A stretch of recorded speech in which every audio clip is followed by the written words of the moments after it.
Halo semuanya, balik lagi di Geeksai Channel. Oke, balik lagi di konten baru bersama kita. baru mulai udah ketawa. Soalnya ini konten yang sudah kita bicarakan di terakhir ya, Terakhir, ya. Konten terakhir kita udah bicarakan karena kesibukan Natal dan Tahun Baru, jadi kita belum bisa upload video. Ya. Sebenarnya udah ada stoknya, cuman belum diedit.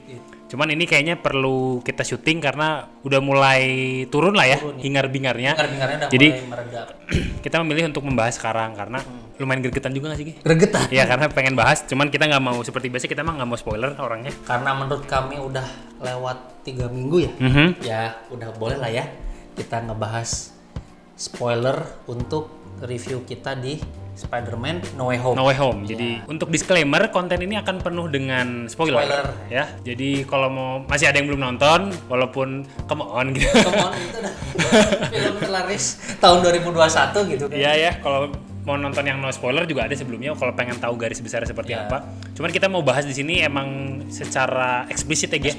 Kita mau bahas langsung secara terbuka semuanya. Pengen bahas setiap elemen-elemen apa yang menarik dari film ini dan implikasinya ke universe MCU ke depannya, Ya, ya. benar. Reaksi kita pas baru beres keluar, teman-teman bisa lihat ya. Kan kita benar-benar berapi-api gitu kan. Iya. Itu soalnya benar-benar istilahnya dari yang kita bikin video sebelum ini yang memprediksi sampai 2 kali kita lihat dari trailer.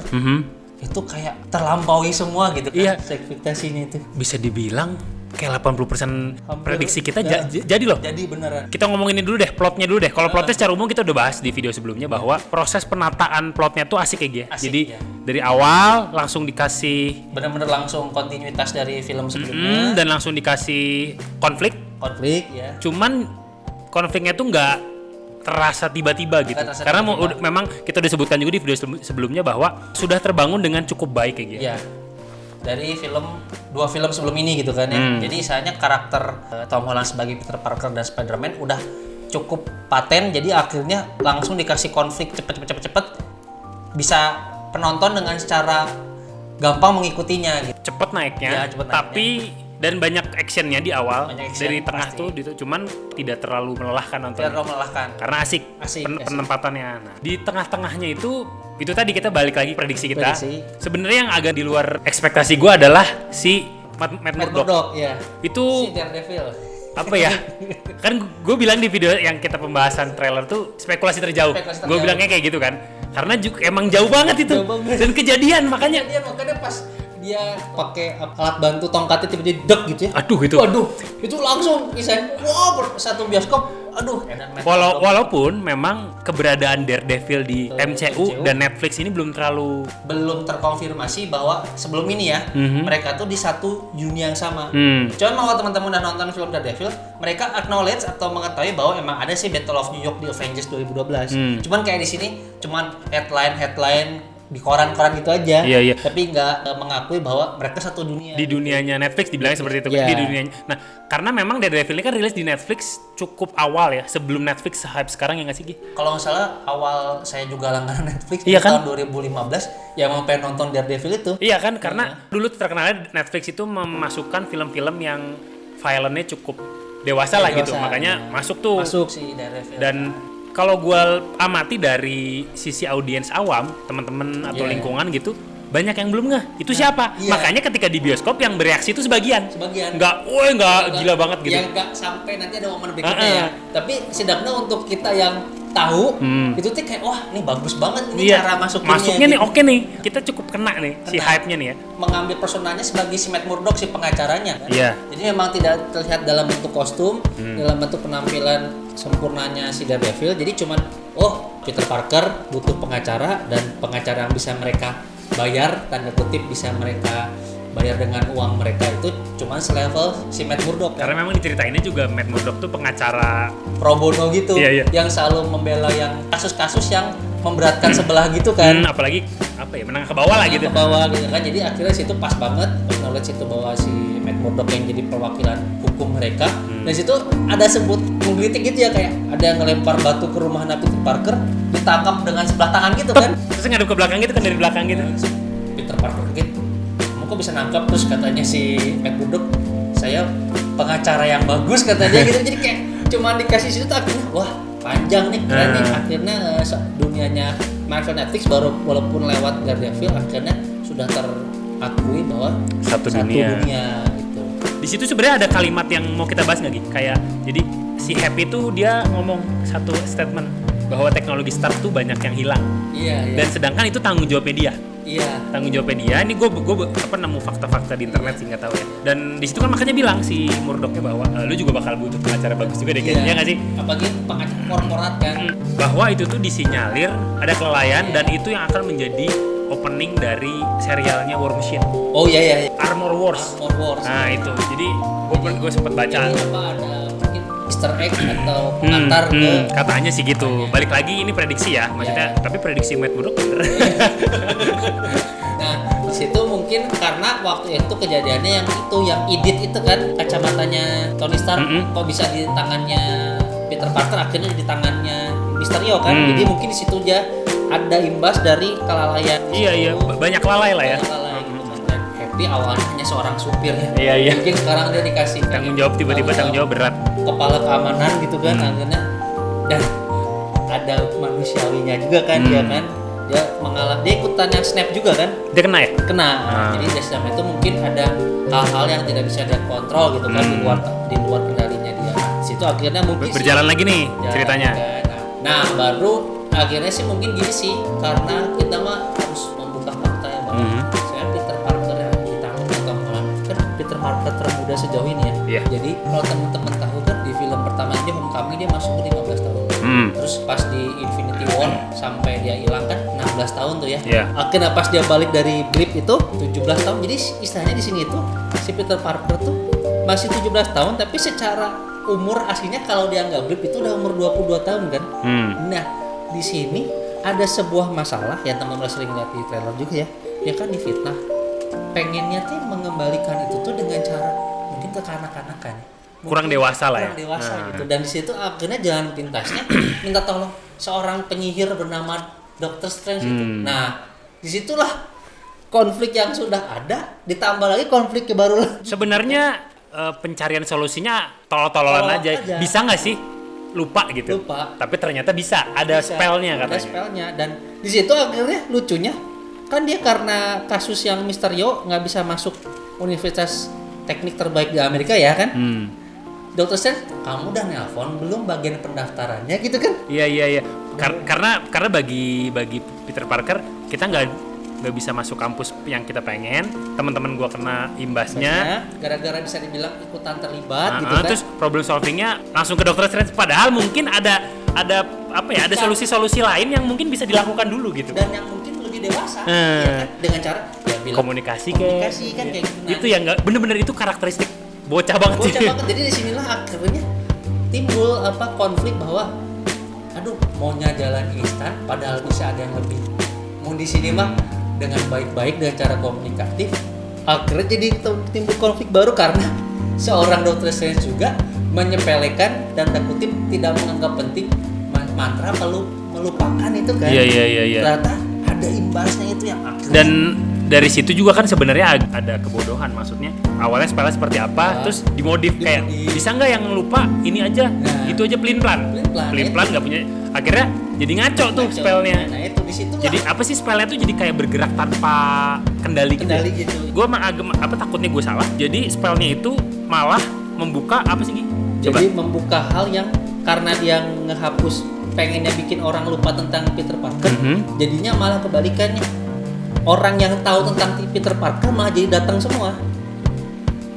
Bukan bikin orang lupa, tapi malah karena ditumpuk-tumpuk berapa kali permintaan dari Peter Parker yang kataku pelin-pelan itu, akhirnya semua orang yang tahu Peter Parker adalah Spider-Man jadi muncul semua. Nah itulah konfliknya.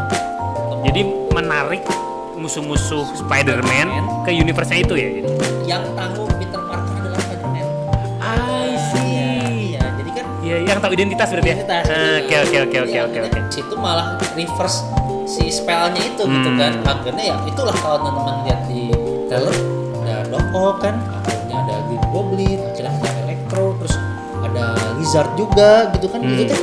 Karena di situ spellnya jadinya yang tahu tentang Peter Parker identitasnya itu Spider-Man muncul semua dari universe lain. Nah inilah bikin sebuah cara, bukan jalan pintas ya, untuk melebarkan atau menggabungkan semua universe yang ada. Karena kita mungkin secara teman-teman kalau udah nonton kayak WandaVision atau Loki, sebenarnya ada loh alternatif universe itu. Apalagi dari Loki sih, variant muncul lah. Kan? Jadi mungkin lebih ke Loki kali ya. Jadi terasa jembatannya. Jadi kayak variant itu ada nih. Dan ada. Jadi di dunia MCU hal itu tuh bisa aja gitu. Kalau secara komiknya ada nggak sih? Ada. Sebenarnya ada. Itu Spider-Verse yang pernah dibikin animasi tahun 2016 itu. Nah, memang tapi kalau di komiknya itu malah fokusnya dari Miles Morales, kita kan bahasnya beda lagi kan. Jadi di situ sebenarnya sama, mungkin di sini kejadian percobaan atau apa, tapi lebih ilmiah ya kalau yang di multiverse yang komik ya. Jadi kayak ada percobaan akhirnya menciptakan teori kuantum itu kejadian benar. Sebenarnya di filmnya juga kalau teman-teman kita bahas itu tuh sebenarnya bisa dijelaskan dengan cara ilmiah. Cuman aku suka caranya si MCU itu loh, orang ada penyihir kok ya. Bisa itu kayak dibikin gitu. Aja magical gitu. Nah, jadi kayak gitu-gitu di dunianya MCU magic itu real gitu. Magic itu hal yang biasa aja gitu. Akhirnya kejadian tuh. Nah, awalnya munculnya cuma dari Doc Ock. Kata Doc Ock bisa ditangani, terus kena Green Goblin. Nah, nah ini aku sukanya di-cut dulu dan akhirnya Dr. Strange baru ngasih tahu ternyata parah juga nih kelakuan yang perbuatan kita barusan ini, ada efeknya panjang juga. Kita harus beresin. Nah, makanya di trailernya juga kan selalu bilang ada Scooby-Doo di shit gitu kan. Itu tuh benar-benar kayak kamu tuh kayak misteri mesin gitu ya, kayak kamu menyelesaikan masalah bawa balik, menyelesaikan masalah bawa balik. Nah, tangkepin gitu kan. Jadi dan dibalikin ke universe-nya, universe aslinya gitu. Nanti bisa mengubah tatanan realita gitu kan. Nah, ternyata di situ. Nah, inilah sebenarnya aku sih sukanya ini, satu udah mikirinnya masalah universe semesta, satu masih pikirannya bisa nggak sih dilanjut lagi ke kehidupan gitu kan, dengan dua kepribadian, dengan dua personality kayak gini kan. Padahal kamu tuh harus mengorbankan salah satu karena kamu nggak mungkin bisa menjalani dua kehidupan itu. Yang kita selalu sounding dari pembahasan film-film MCU sebelum ini, bahwa ternyata Peter Parker pengen punya free will itu kan. Tapi ternyata free will-nya dia itu terbatas gitu. Ada yang membatasi si free will-nya karena kamu tuh sebenarnya nggak bisa menjalani dua kehidupan. Kamu pengen merangkul semuanya, tapi dunia itu selalu membuat kamu harus memilih. Nah, itu akhirnya di sini itu aku sukanya seorang Peter Parker yang remaja tanggung, anak umur 17 tahun, dihadapkan pada sebuah pemikiran atau konflik yang sebenarnya itu konflik dewasa gitu kan. Dan di situ muncul akhirnya kan konflik bahwa pertama dari ketidakmatangan karakternya, yang kedua juga sebenarnya baik sih, kayak apa sih, mereka nanti mati dong, kayak gitu kan. Mungkin nggak sih ada second chance buat mereka, jadi nggak usah mati. Nah itu karena pikirannya masih naif, lugu, nggak bisa gitu. Mereka tuh dikasih kesempatan kedua. Sebenarnya kalau saya lihat gini mereka orang yang bisa diajak akal juga kok. Mereka juga ada sebabnya kayak gitu kan. Sedangkan dia udah dewasa, udah ngertiin ini dampaknya gede loh. Nggak bisa nih. That's their fate nih makanya. Tadi mereka harus mati. Makanya di sini superhero kita malah berantem. Malah berebut lah ya. Punya prinsip yang berbeda, berebut. Wah, itu keren banget sih, ini bisa dibilang second act yang keren banget, di mana mereka ke mirror dimension gitu kan. Itu adegan perselisihan itu lumayan seru sih. Jadi kayak kita recall ke tahun 2016 pas nonton Doctor Strange pertama kali yang gimana berbina-binarnya masuk ke mirror dimension. Semua kayak jadi bayangan dengan bayangan yang lainnya gitu kan. Ternyata ternyata si Peter Parker lebih pintar lagi. Ternyata dia bisa pakai rumus. Jadi Jeremy Pauline. Jadi Jeremy Pauline tiba-tiba. Dia ngalahin Doctor Strange, tanda kutip mengurung dia di mirror dimension. Akhirnya dia bisa mau menuntaskan misinya dia, bahwa mau ngasih kesempatan kedua ke para villain-villain ini. Akhirnya dicobalah dengan kenaifannya itu. Minta bantuan lagi seorang MJ dan si Ned gitu kan, karena mereka berdua memang teman terbaiknya gitu kan. Nah, di sinilah nih akhirnya temponya udah dibangun dengan gitu, di second act-nya dapet kayak gitu, di third act-nya sih itu mah hands down kata aku, revealing-nya itu yang akhirnya kayak 1-2-nya itu udah langsung terbayar aja di act 3-nya gitu kan. banyak hal yang nggak bisa dikendalikan ternyata, termasuk si Norman Osborn atau si Green Goblin. Ternyata karakter alter egonya itu ternyata sangat mendominasi. Akhirnya di situ terjadi kekacauan sampai akhirnya ada korban jiwa. Itu juga itu turn around juga sih itu. Itu kaget saya. Shock. Itu ya gue juga nggak nyangka kok digituin ya. Gitu. Walaupun sebenarnya katanya sih dengar udah ada lik-liknya sebelum tayang, tapi untungnya kita menghindari itu semua ya. Jadi benar-benar dapat experience kaget bangetnya itu di situ, dan dipukul dengan keras, dibikin bangun sadar dong. Ini tuh nggak bisa main-main gitu. Iya. Karena sudah ada korban jiwanya gitu kan. Dan teman-teman kalau tahu akhirnya seorang tantunya itu yang bisa dibilang single mother bagi dia. Iya, satu-satunya orang tua ya. Satu orang tua. Karena dia pernah dapat sosok bapak atau paman lewat Tony Stark, akhirnya hilang juga. Dia akhirnya bergantung banget sama tantunya untuk jadi moral kompasnya dia lagi. Akhirnya moral kompasnya itu juga diambil dengan tragis. Iya. Akhirnya tuh kayak benar-benar jargon atau mantra yang with great power comes great responsibility. Itu padahal udah lama ya. Cuman kok masih menggema gitu. Masih kuat banget kata-kata. Itu kata saya salah satu adegan tragis terbaik lah ya. Bukan terbaik dalam artian bisa diketawakan, cuman ini tuh benar-benar kita bikin berderai air mata gitu. Dan disitulah akhirnya kayak Spider-Man mikir, apa yang saya lakukan selalu jadi bencana. Nggak cuma buat orang kebanyakan, tapi kata orang terdekat saya juga punya efek dampaknya juga. Akhirnya dia galau lah, dia menyingkir. Lalu kita pindah ke kejadian lain si MJ dan Ned. Di situ sebenarnya aku sukanya ada dia masukin kultur Asia gitu. Filipina ya? Filipina kan. Pakai bahasa Tagalog gitu kan. Bahasa Tagalog. Dan di situ lucunya mungkin ya ini mah agak jalan pintas, tapi kudos lah ke penulisnya Chris McKenna sama Eric Sommer. Mungkin aja karena dia keturunan Asia. Magic atau mistis gitu kan masuk ya. Jadi akhirnya ini mah lucu banget. Dapat ringnya si Doctor Strange, nyoba-nyoba gitu ya. Bisa gitu kan, kayak apa? Apakah mungkin saya ada darah biji gitu? Karena kata neneknya ya kalau nggak salah. Neneknya kan gitu mungkin dia percaya nggak percaya lah kalau mungkin orang Asia Tenggara mistis Asia. Gitu kan kena gitu kan. Ternyata ada korelasinya sama mistis Nepal. Mungkin sama Asia Barat sama Asia Tenggara. Iya. Akhirnya dia asalnya mau nyari Peter Parker ya? Kan karena Peter Parker galau. Nggak ada kabar ya? Cari Peter Parker gitu kan. Cari Peter Parker malah nemu Peter Parker yang lain. Itu misi ini nih. Si Amazing Spider-Man. Yang pertama muncul Garfield dulu ya? Garfield dulu. Wah anjing itu pertamanya kita udah ngeliat dari siluetnya doang. Nggak, cuma dari siluet juga udah kelihatan sih ini. Masa di pinggir di gang gitu? Enggak, ini pasti yang lain ini. Kan gelagatnya beda gitu kan. Langsung pas dia jump out dari si portalnya jadi merinding Endgame juga ya. Duar itu. Terus langsung sebentar terus pas buka topengnya wah anjing. Beda lagi itu. Iya. Ini akhirnya hal yang dirahasiakan, disimpan hype-nya selama mungkin setahun terakhir kita hindari. Bahkan para aktornya itu katanya harus menandatangani non-disclosure agreement.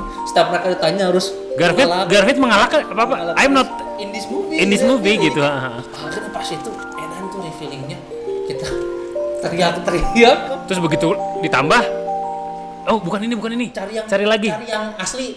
Langsung kita udah deg-degan nih, jangan please masa sih satu doang.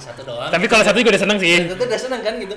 Akhirnya dong pas dikeluarin itu edan lah seorang di OG Spider-Man Tobey Maguire. Iya. Itu juga tuh edan juga sih, pecah juga situ. Pecah juga edan akhirnya. Terus mereka akhirnya Andrew Garfield dan Tobey Maguire dengan Spider Sense-nya masing-masing. Loh, kamu juga Spider-Man, kamu juga Spider-Man. Akhirnya mereka juga ada sedikit uji coba gitu kekuatan gitu. Cet. Edan itu kataku bisa dibilang salah satu cinematic moment lah di tahun 2021 ini, di mana akhirnya seorang si klasik Spider-Man dengan si Amazing Spider-Man itu bisa ketemu gitu kan. Bisa gitu. Aduh, nggak bisa dikaitkan dengan. Iya, pada saat itu gila banget sih. Gila. Dari situ ya. Tapi mereka ada dialog apa juga kita udah nggak peduli ya, pokoknya asal dua itu ada di satu layar gitu. Iya. Dan akhirnya mereka berpindah ke Tom Holland ke si Peter Parker Tom Holland. Dan di situ powerful parah sih. Itu kataku parah banget itu dialognya si 3 web slinger itu. Kayak punya adik paling kecil dikasih tahu sama kakak-kakaknya nggak sih? Gitu, ya. Wah anjing itu. Sedangkan 3 itu juga sebenarnya dua kakak-kakak itu dan mengalami kepahitan juga. Dan mereka bertiga ada di tahap kedewasaan yang beda-beda. Ya nggak sih? Iya. Dari Tom Holland yang masih kecil terus si Garfield yang sudah cukup dewasa sampai yang dewasa banget. Makanya walaupun mereka memang apalagi dua Peter Parker yang tua ini juga punya kepahitannya masing-masing. Dan sebenarnya inti pesannya adalah lu nggak usah dendam gitu. Iya. Wah itu, wah gila sih itu. Masih speechless gua ngomonginnya. Jadi itu tuh adegan bisa dibilang kita dibikin agak turun dulu Iya. Nah itu turun sih. Tapi cuman nggak drop ya. Nggak drop. Jadi kayak pasti yakin something great will happen. Itu part yang gue bilang di video sebelumnya adalah dikasih melonya itu. Iya. Dan itu sentuhan yang sangat manis banget. Sangat manis ya. Di situ akhirnya bayangin kamu kan kadang orang ditegur gitu, kamu nggak pernah dalam posisi sana. Iya ya kan gitu. Lu jangan ngomong deh. Lu ngerti perasaan gue. Iya, gitu. Ini beneran ngerti, Cok. Masa ini beneran ngerti. Iya gitu. Wah itu sih kacau sih. Dan jangan sampai lu kayak gitu karena kita pernah. Ya khususnya Tobey Maguire ya. Itu yang dia udah sempat ngelewatin titik itu. Kalau Garfield pernah nggak? Garfield mah Sorrow doang sih dia. Sorrow, tapi sebenarnya memang kalau teman-teman nonton bawaannya si yang Mrs. Spider-Man kan emang dia lebih bucin kan daripada daripada yang Iya. Tobey Maguire. Cuman aku senangnya itu dia nge-recall si ini Uncle Ben-nya udah diwakili sama si Tobey Maguire. Dia nge-recall yang si Gwen Stacy gitu. Iya. Dia nyebut Gwen is my MJ gitu. Kayak apalagi si Andrew Garfield bisa dibilang walaupun muncul cuma segitu dong, dia ngasih penampilan yang cukup mencuri ya. Tobey Maguire juga ada dengan karakternya masing-masing. Jadi kayak kita kayak nonton Spider-Man yang dulu lagi gitu. Iya. Kayak maksudnya Tobey dengan kikuknya, Garfield dengan tengilnya gitu. Benak kita tuh jadi kayak recall adegan di film Spider-Man yang lama gitu. Dari situ pokoknya dialognya kuat banget lah di situ. Sampai nih yang aku senangnya mereka menyebutkan mantranya itu baru-baru. Sebelum tante saya mati dia ngomong dengan kekuatan besar. Terus disambut sama doa yang pasti akan muncul tanggung jawab yang besar juga. Kamu tahu. Itu baru di situ ya. Berarti teh kematian mereka itu tidak sia-sia. Kan dia ngomong kayak gitu kan Tobey Maguire. Asli di sini Tobey Maguire bisa dibilang yang jadi ngebonding mereka berdua jadi yang lebih hard person in the room gitu kan. Iya. Karena mereka udah mengalami semuanya itu. Dengan pertemuan terakhir yang ketiga itu akhirnya jadi ada kesimpulan bahwa ternyata orang-orang tersayang atau yang orang-orang terdekat mereka itu memang harus meninggalkan dunia ini untuk membuat mereka jadi lebih baik gitu. Ya salah satu titik pendewasaan ya. Sebenarnya memang kepergian orang-orang terdekatnya Peter Parker itu selalu jadi titik balik ya. Iya, jadi titik balik. Selalu jadi titik tolak gitu. Jadi ada motif gitu kan. Jadi purpose jadi ada tujuan gitu. Nah, di situ powerful banget dan tuh adegan yang mellow walaupun temponya dia bikin agak turun, tapi aku yakin dia akan menyiapkan untuk sesuatu yang lebih besar gitu kan. Nah, dan akhirnya mereka kayak ya udah saya tahu nih lawannya gini. Saya pernah ngelawan. Saya juga pernah ngelawan ini. Kayak gitu-gitu. Akhirnya ya udah. Kan mereka pinter ya. Nah, ini mungkin agak ini ya. Agak biar cepet aja nih aku kelihatan kebutuhan naskah juga. Tiba-tiba mereka langsung tanpa mesin peniru yang punyanya Stark itu mereka bisa bikin juga ya di laboratorium dengan peralatan seadanya. Ngerti lah. Itu mah biar maju aja, kita juga nggak komplain juga. Nggak terlalu mengganggu lah. Nah tapi situ ada sedikit dialog-dialog yang kelihatan banget awkwardnya tiga Peter Parker. Dari mellow itu jadi komedi.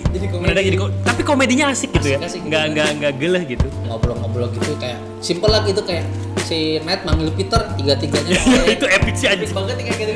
Peter Parker. Kita juga Peter Parker gitu. Jadi kayak bercanda-bercanda yang receh sebenarnya cuman karena delivernya pas jadinya enak gitu kan. Dari situ akhirnya mereka udah siap terus kamu kostum lu bawa nggak?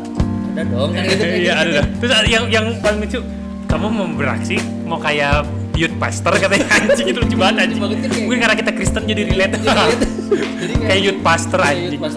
Ada dong katanya gitu kayak. Ada di gini. Ada itu step sih. Akhirnya mereka siap. Oke. Terus contoh kata-katanya si MJ kayak kita harus tetap ekspektasi kecewaan jadi biar kalau ada kekecewaan nggak kecewa jadi tapi nggak kita harus menghajar mereka terus bukan menyembuhkan mereka ya udah menyembuhkan mereka jadi kayak akhirnya ada canggung-canggung gimana dan aku senangnya itu tuh ada sebuah ngerti ini pasti di terakhirnya bakal seru banget jadi ada pengantar bridging dari yang pertamanya Mellow tadi menuju biar cair gitu ya suasananya gitu kan menuju misi terakhirnya final fight dan aku sukanya akhirnya mereka bertarungnya di patung Liberty yang udah dimodifikasi ya obornya diganti sama tameng Captain America kan. Nah di situ pas udah manggil musuh-musuhnya lewat broadcast kan mereka sempat ngobrol gitu. Nah itu juga kuat sih. Fan service-nya enak banget dah yang di adegan finale di Kayak di paruh terakhir tuh udah fan service banget ya. Jadi kayak kita selalu berneka-reka masih kalau para seberapa ketemu apa sih akan mereka omongkan Dari meme tunjuk-tunjukkan gitu. tunjukkan terus habis itu ngomong apa loh kok kamu harus pakai alat saya mah langsung keluar aja terus kayak mereka emang bisa keluar dari mana lagi gitu kayak gitu Iya. kita kayaknya Dari situ muncul di internet juga muncul semua footage Spider-Man yang lama kayak di recall juga di TikTok gue lihat ada adegan yang up and away yang gitu-gitu nyobain gitu-gitu. Nyobain, ya. Itu kan jadi oh iya juga dulu karena dia keluarnya langsung dari sini.